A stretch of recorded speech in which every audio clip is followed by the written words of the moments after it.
J'ai fait le choix délibéré il y a quelques années de ne pas chercher à avoir un style particulier quand je dessine ou quand je peins.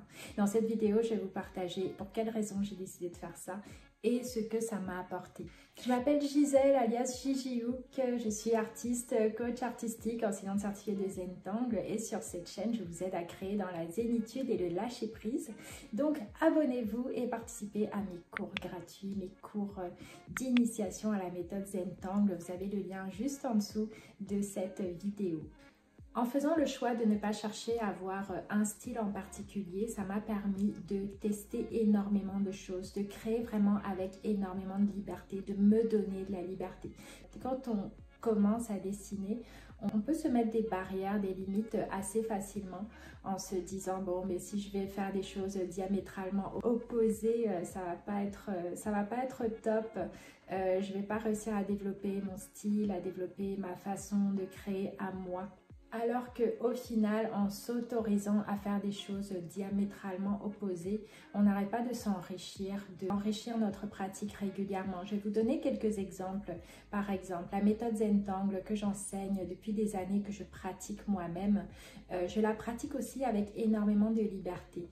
Je l'ai beaucoup exploré, je continue à le faire et ça ne m'empêche pas à côté d'aller chercher d'autres choses, d'aller explorer encore plus librement ma créativité, aller peindre, dessiner des visages, dessiner sans couleur parfois ou alors mettre plein de couleurs sans forcément utiliser des motifs. Parfois ça m'arrive de représenter aussi des choses, de ne pas être uniquement dans l'abstrait.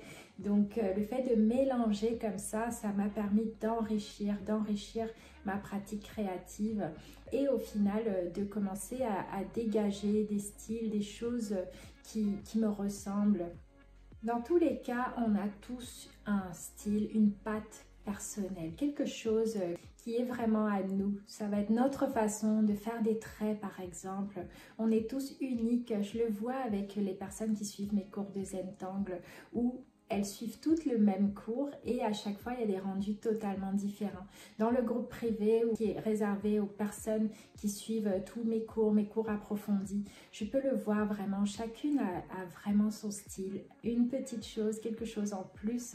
Et plus elle va créer, plus elle va poster et plus on va pouvoir voir cette espèce de style-là qui se dégage. Mais parfois, soi-même, on ne le voit pas forcément.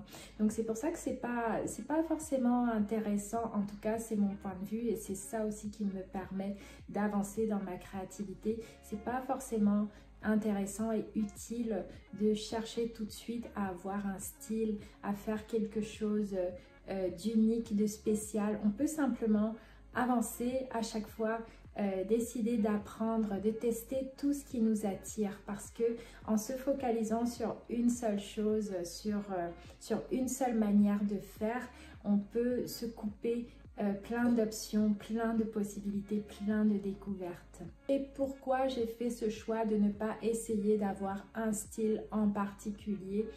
C'est que ça m'a permis de relâcher beaucoup la pression parce que quand on se dit voilà je fais ça, je fais tel type de choses donc je dois absolument créer de cette manière sinon je vais aller nulle part, au final ça peut mettre pas mal de pression et ça peut nous crisper quelque part alors qu'au final j'ai vraiment envie d'avoir énormément de liberté dans ma créativité, dans mon art, dans toute ma pratique artistique, de pouvoir me dire que là aujourd'hui j'ai fait cette grande fleur là, j'adore les formes organiques. Et il y a des périodes aussi où j'ai envie juste de dessiner en noir et blanc, en marron, en sépia, que des visages, que des choses au final qui n'ont rien à voir avec les toiles que je peux faire d'habitude. C'est comme un espace de respiration, un espace de liberté. Et je me suis rendu compte qu'en m'autorisant à faire tout ça, à aller partout en même temps, ça m'aide au final à revenir à moi parce que je reviens toujours à mes envies de toute façon et parfois même si on a des envies diamétralement opposées, on est toujours la même personne, on peut aller explorer les différentes facettes qu'il y a en nous tout simplement. Il n'y a pas de risque, au contraire, c'est que de l'enrichissement. En tout cas, c'est vraiment mon expérience et aussi mon intention de toujours continuer à ressentir cette liberté-là, de me dire aujourd'hui je fais ça, je fais plein de choses colorées, demain j'ai pas forcément envie de ça, je peux avoir envie de noir et blanc uniquement. Et à chaque fois y aller simplement vers ces envies-là. Parce que de toute façon, on a tous une façon de faire. On peut toutes suivre une façon de faire, un tutoriel par exemple, mais à chaque fois, ça va toujours être unique. Donc, dans tous les cas, on va avoir un style qui se dégage et il n'y a même pas forcément besoin de chercher ça. Simplement en pratiquant très très librement, les choses se font et se dégagent toutes seules.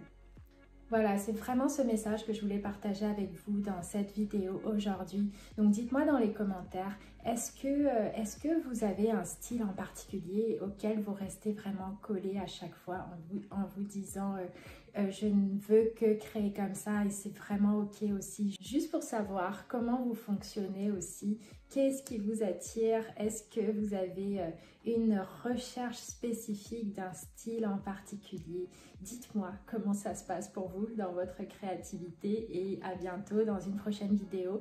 Et bien sûr, je vous invite à rejoindre mon prochain cours gratuit de Zentangle et d'art inspiré du Zentangle où justement je vous invite à chaque fois, même si je vous partage une méthode qui a des étapes précises qu'on peut suivre justement pour se relaxer. En même temps, dans ces cours-là, j'aime vous montrer toute l'étendue des possibilités qu'on a à partir de quelques traits, tout ce qu'on peut faire et à quel point on peut s'amuser. Donc, vous pouvez aller cliquer sur le lien en description sous cette vidéo pour me rejoindre dans le prochain cours de Zentangle et d'art inspiré du Zentangle. Et à bientôt!